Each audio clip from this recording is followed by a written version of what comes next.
Programang ito ay rated SPG, striktong patnubay at gabay ng magulang ang kailangan. Sa buong buhay ni Alfredo ay puno ito ng sakit at galit kay Tinding. Iniisip niya kasing iniwan talaga siya ni Tinding noon. Pero noong marinig ni Alfredo ang kwento ni Tinding ay naunawaan niya na ang lahat at matinding awa ang kanyang naramdaman. Pareho silang biktima ng mga gerero na hanggang ngayon ay hindi pa rin nila matakasan.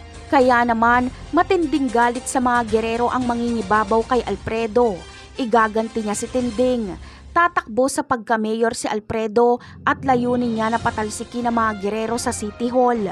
At kapag mangyari ito, ay mawawalan na ng kapangyarihan ng mga gerero, kaya dito na uungkatin ang pananamantala ni Gustavo kay Tinding para ipakulong si Gustavo.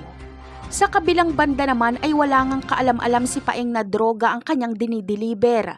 Ang akala niya lang ay mamahaling pabango ito.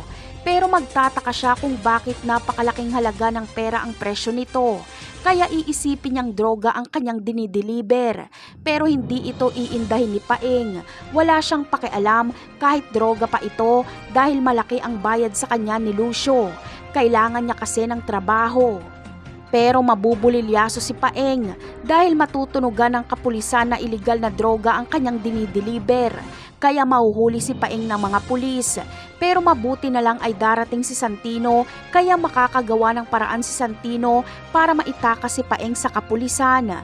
Maaawa si Santino kay Paeng dahil gusto lang nitong maghanap buhay pero ipinahamak pa ni Lucio.